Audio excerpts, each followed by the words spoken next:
Warning, this podcast contains descriptions of murder, torture and abuse. As a result, it may not be suitable for everybody. Liverpool, England, the fifth largest city in the UK and famous for its port. It sits on the eastern side of the River Mersey. It's the birthplace of the Beatles and the people affectionately known as scousers. Listen to the hometown murders of Anthony Walker, who was murdered by an ice pick. The case recently turned into a BBC drama. The second case is Rhys Jones, an 11-year-old shot in the neck by mistake in a pub car park. And Jamie Bulgar, a 2-year-old who was abducted, tortured and killed by two 10-year-old boys.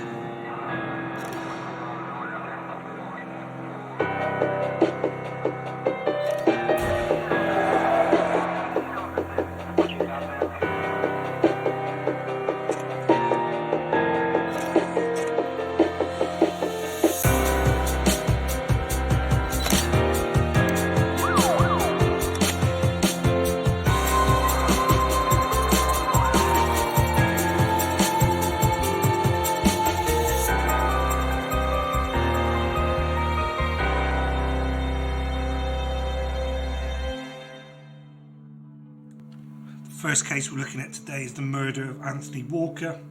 He was born the 21st of February 1987.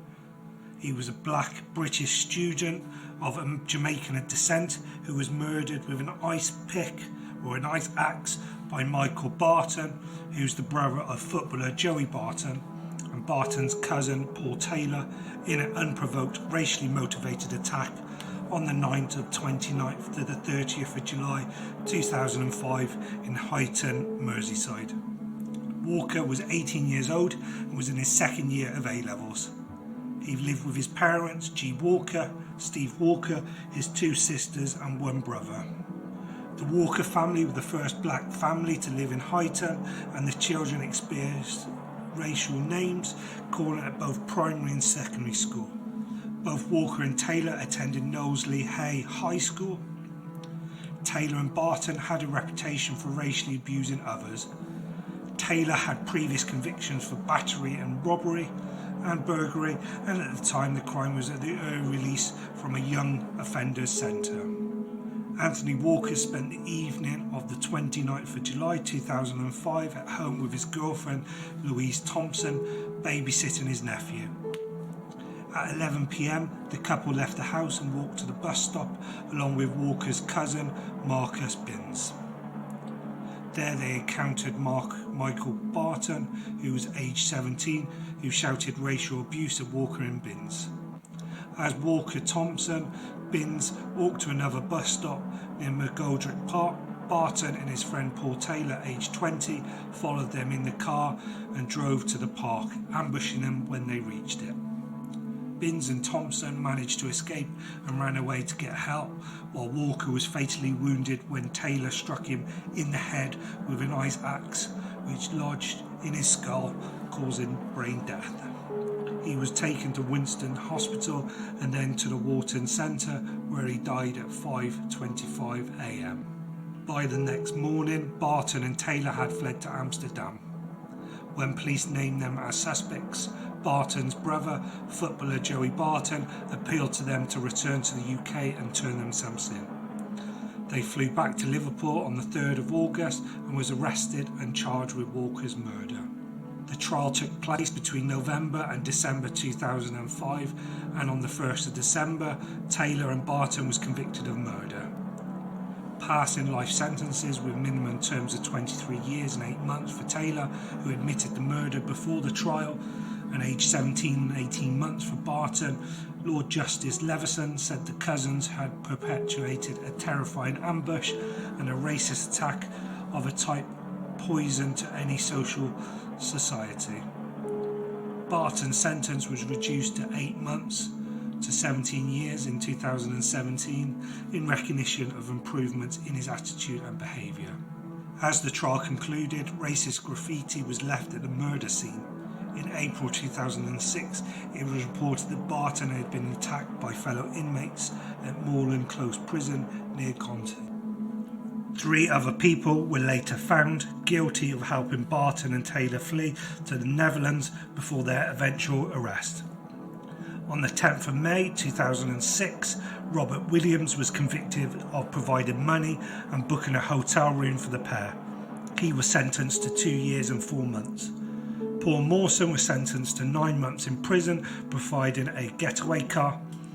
Tracy Garner admitted assisting an offender and received an 11-month suspended sentence and 50 hours of community service. Although they drew frequent comparisons, many denied there were similarities between Walker's killing and that of Stephen Lawrence in 1993. One such critic was Labour MP Edward O'Hara, who stated that, quote, although there was certain surface comparisons, Walker's killings was random, exceptional and representative of absolutely nothing, end quote. Walker's mother explained her attitude towards her son's killer, saying, quote, I have forgiven them. I can't feel anger and hatred because that's what killed my son, end quote. However, Walker's girlfriend Louise, who was present on the night of his murder, said she would never forgive them, adding, quote, I hate them for what they have done. Anthony and I shared something special. Now he is taken away from me by those 2 evil men. I feel that he is around. Yesterday I sent Anthony a text and just told him he'd found guilty. It seemed the natural thing to do, end quote. Walker's murder and the subsequent trial of the perpetrators received a large amount of media coverage in the UK, with a media pack congregating at John Lennon Airport awaiting the return of the accused. His funeral was broadcast live on television, and the BBC ran a special Real Story programme about the crime, which was broadcast on the 2nd of December 2015. In 2020, Jim McGovern dramatised Walker's case in the TV film Anthony, looking at what Walker might have achieved if he had lived. The film was made with the support of Anthony's mother, G. Walker.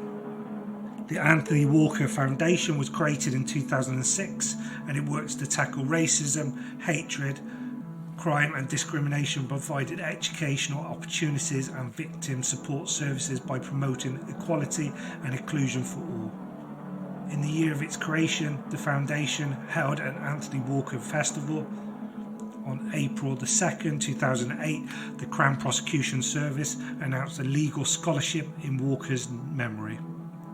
The scheme offers one place in the CPS Merseyside to a trainee solicitor who wants to become a fully fledged solicitor or barrister. It is open to any black or ethnic minority person who has secured or intended to apply for a place to study the legal practice course or bar professional training course full-time. The Liverpool Echo bestowed an Anthony Walker Young Citizen of the Year award in his honour. The second hometown murder case we're looking at is Rhys Jones.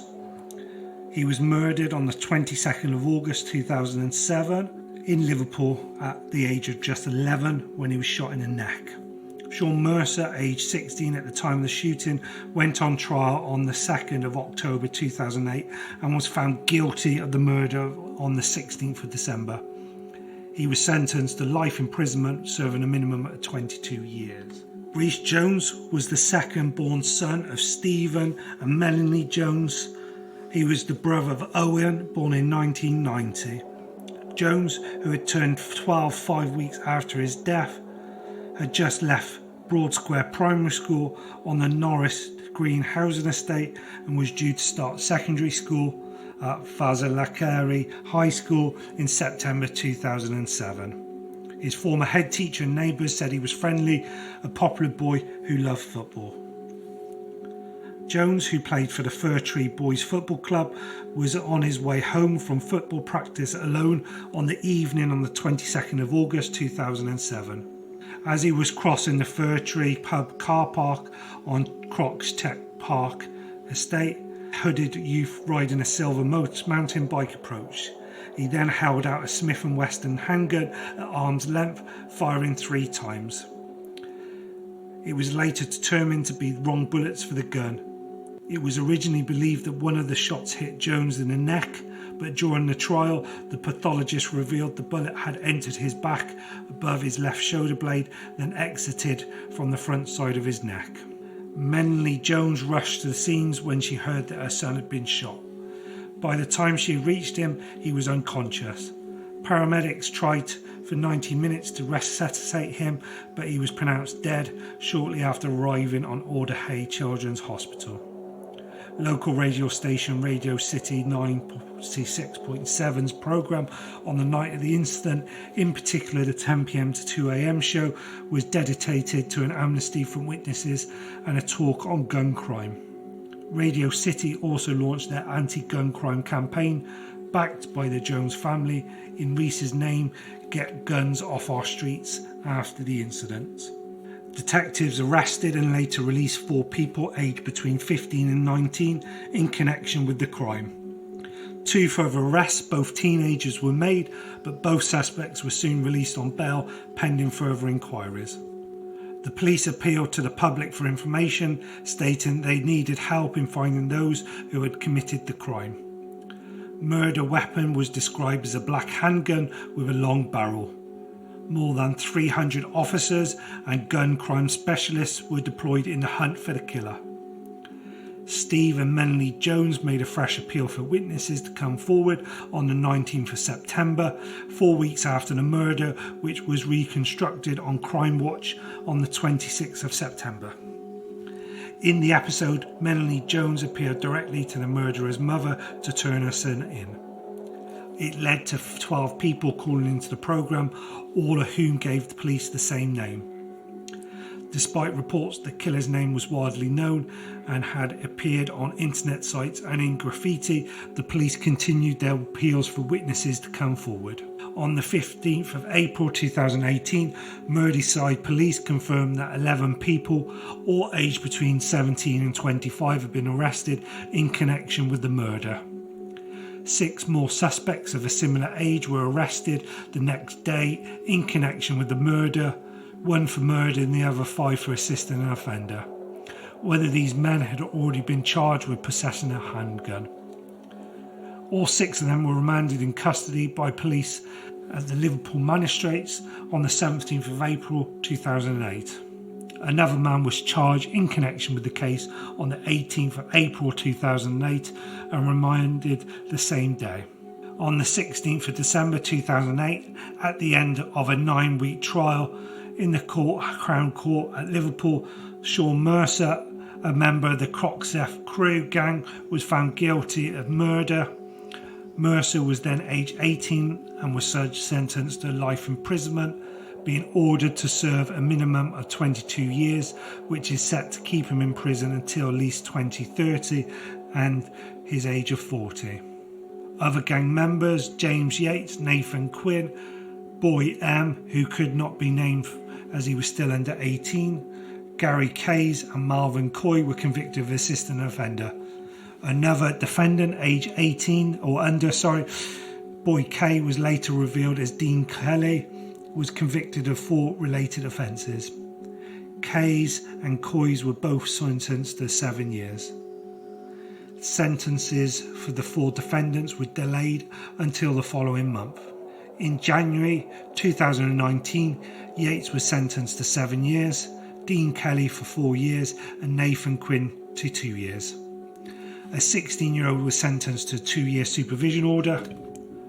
Parents of the gang members, including Mercer's mother and parents of Yates, were later tried and convicted for preventing the course of justice. On the 28th of October 2009, Yates had his sentence increased to 12 years imprisonment following a referral to the Court of Appeal by the Solicitor General Vera Bard, QC, as being too lenient. On the 2nd of November 2009, Mercer stabbed Jake Farley, Jimmy Mizzen's murderer, apparently having crafted a knife from a pair of tweezers. Residents in the Crocseth area had said there were many problems which parents were warned about by local police, antisocial behaviour. In reaction to this, Merseyside police made the area around the pub into a designated area, meaning that officers could disperse groups and move people away from the area. Sean Mercer and others convicted of involvement in the murder was known to be members of the Croxteth Crew, a criminal gang in Croxteth. The murder came the day before the first anniversary of the killing of Liam Smith, an alleged member of a rival gang, the Norris Green Strand Crew, who was shot dead by members of the Croxteth Crew as he walked out of Old Cross Prison on the 23rd of August 2006. During the investigation, the police vehemently stressed that the murder was not gang-related. The murderer was later revealed to be a result of Mercer's failed attempt to shoot one or more gang member from the Strand Crew who had come into Croxteth instead of hitting Rhys as he walked home from the football practice. The youth gang phenomenon and youth gangs of Liverpool in particular drew high media attention after the murder. Rhys Jones was a dedicated supporter of Everton Football Club and had a season ticket along with his father and brother. Players of the team laid a floral tribute, football boots and football shirts at the scene of the crime, and players and fans paid tribute to him in a minute-long applause at the home game against Blackburn Rovers on the 25th of August. After a suggestion from Liverpool Echo columnist Tony Barrett, which was supported by many Echo readers, Everton's local rival Liverpool FC agreed to play the beginning of Johnny Todd, the song that traditionally greets the arrival Everton team onto the Goodison Park pitch, prior to playing Liverpool's own theme ahead of their UEFA Champions League game with Toulouse on the 28th of August. This was followed by a period of applause. The Liverpool players and staff, Toulouse players and match officials wore black armbands during the game. Rhys Jones was buried in a private ceremony on the 26th of September 2007 following a funeral service at Liverpool Cathedral, which was attended by more than 2,500 people. His family issued a public invitation for well-wishers to attend the service, where mourners were requested to wear bright clothes or football strips. During the service, Steve Jones read a poem written for his son, and Everton footballer Stephen Allen Stubbs read from the Bible. The Rhys Jones Memorial Fund raised money to found a new community centre close to where Rhys Jones died. The Rhys Jones Community Centre on Langley Close, Croxteth Park, opened on the 31st of August 2013. Starting on the 24th of April 2017, a 4-part ITV drama, Little Boy Blue, aired based on the murder. It was met with positive reviews where reviewers described how hard it was to watch. However, the drama was criticised by a senior police officer who described her portrayal in it as simply wrong. She said the ITV programme, although based on a real event, is a drama and therefore details had been dramatised and should not be taken as fact. The last case we'll look at is the murder of James Bulger. James Patrick Bulger, born the 16th of March 1990, was a 2-year-old boy from Kirby, Merseyside, who was abducted, tortured and killed by two 10-year-old boys, Robert Thompson and John Venables, on Friday the 12th of February 1993. Bulger was led away from the New Strand shopping centre in Bootle as his mother had taken her eyes off him momentarily. His mutilated body was found on railway line 2.5 miles away in Walton, Liverpool, 2 days after his abduction. Thomas and Venables were charged on the 20th of February 1993 with Bulger's abduction and murder.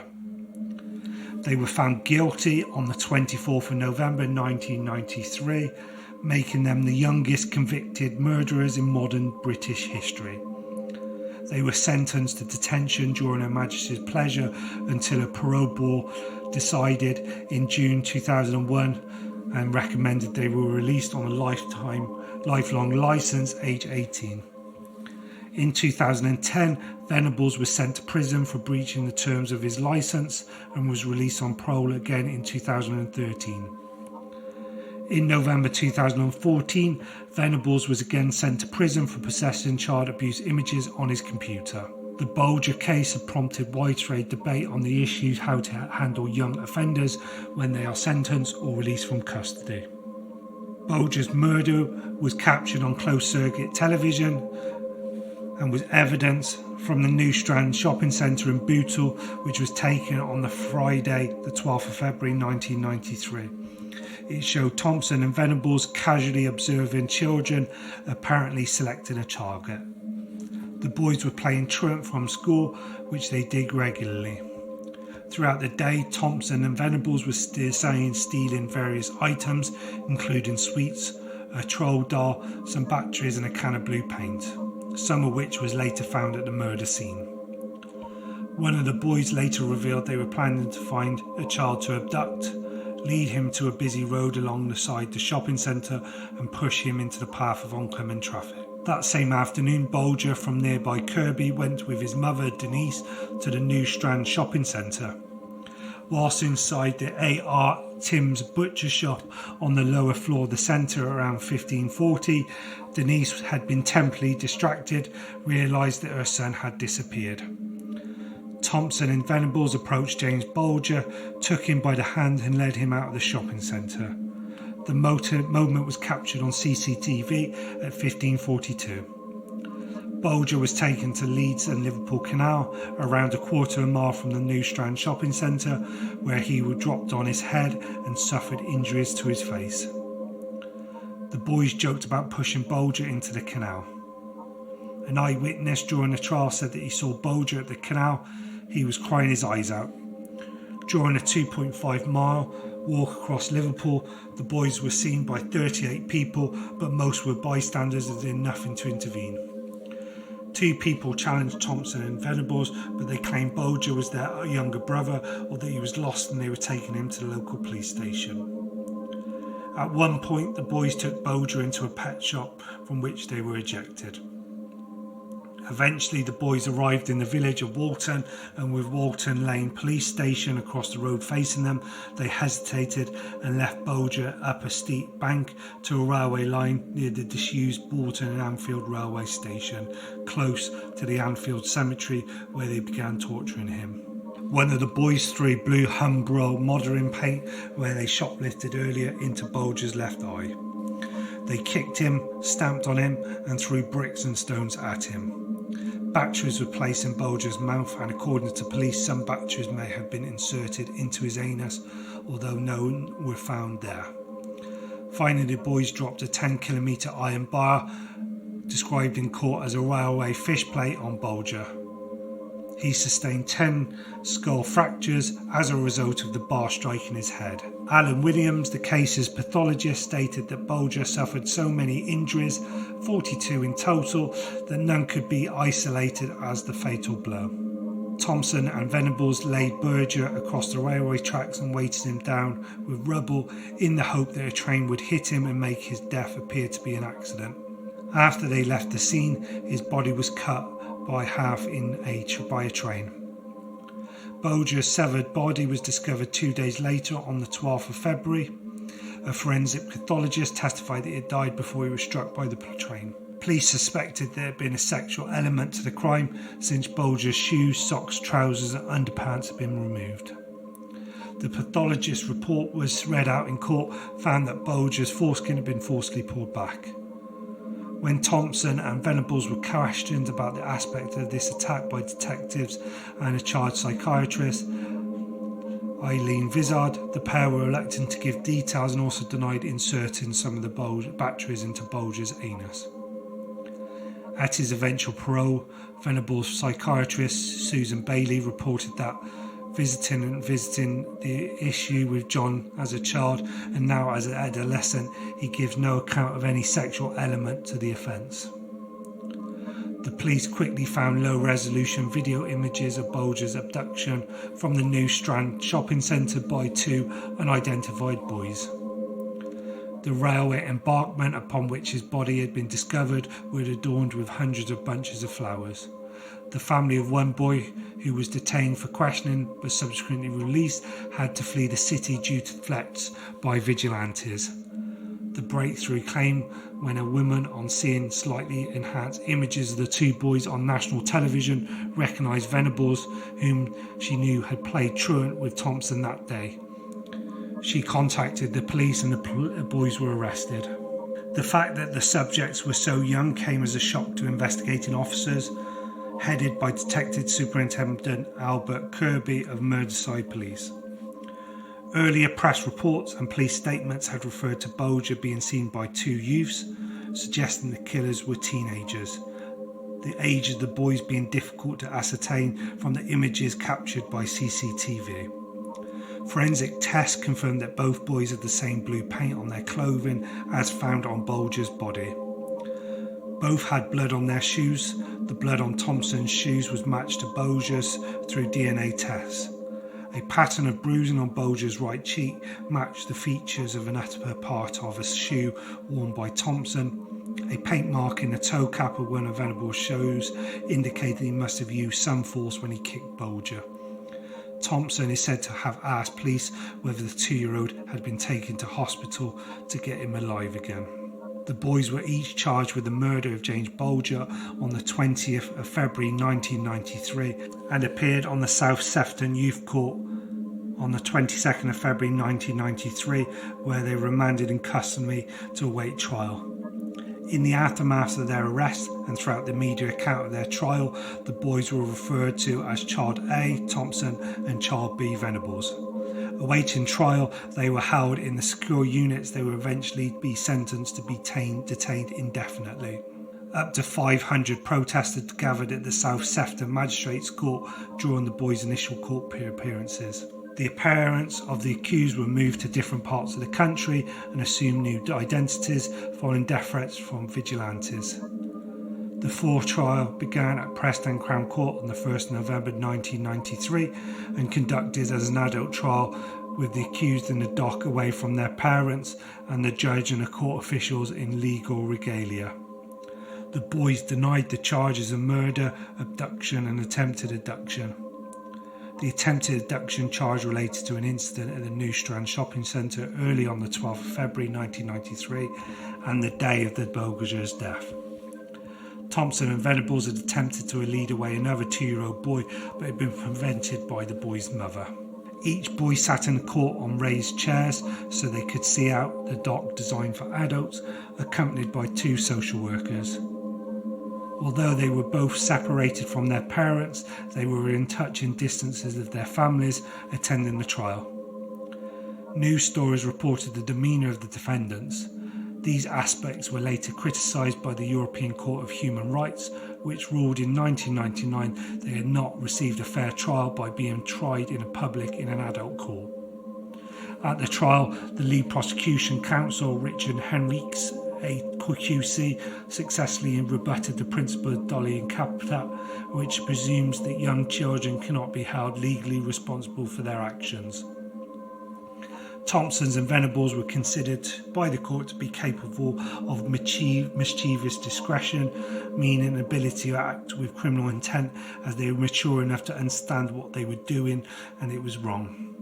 A child psychiatrist, Eileen Vizard, who interviewed Thompson after the trial, was asked in court whether she believed that they knew the difference between right and wrong, and that it was wrong to take a child away from his mother and that it was wrong to cause injury to a child. Vizard replied, quote, "If the issue is on balance or probabilities, I think I can answer with certainty," end quote. Vizard also said that Thompson was suffering from post-traumatic stress disorder after the attack on Bulger. Susan Bailey, the Home Office forensic psychiatrist who interviewed Venables, said unequivocally that he knew the difference between right and wrong. Thompson and Venables did not speak during the trial, and the case against them was based to a large extent on the more 20 hours of tape-recorded police interviews with the boys, which were played back in court. Thompson was considered to have taken the leading role in the abduction process, though it was Venables who had apparently initiated the idea of taking Bulger to the railway line. Venables later described how Bulger seemed to like him, holding his hand and allowing him to pick him up on the meandering journey to the scene of his murder. Lawrence Lee, who was a solicitor of Venables during the trial, later said that Thompson was one of the most frightening childs he had ever seen, compared him to the Pied Piper. After his appearance in court, Venables would strip off his clothes, saying, quote, "I can smell James like a baby smell," end quote. The prosecution omitted a number of exhibits during the trial, including a box of 27 bricks, a blood-stained stone, Bulger's underpants, and a rusty iron bar described as a railway fish plate. The pathologist spent 33 minutes outlining the injuries sustained by Bulger, many of those to his legs, which had been inflicted after he had been stripped down from the waist.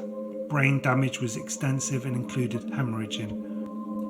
The boys, then aged 11, were found guilty of Bulger's murder at Preston Court on the 24th of November 1993, becoming the youngest convicted murderers of the 20th century. The judge, Mr. Justice Morland, told Thompson and Venables they had committed a crime of, quote, "unparalleled evil and barbarity. In my judgment, your conduct was both cunning and very wicked," end quote.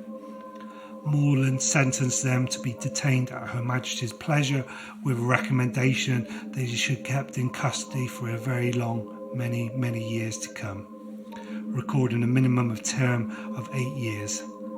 At the close of the trial, the judge lifted reporting restrictions and allowed the names of the killers to be released, saying, quote, "I did this because the public interest overrode the interests of the defendants. There was a need for an informed public debate on crimes committed by young children," end quote.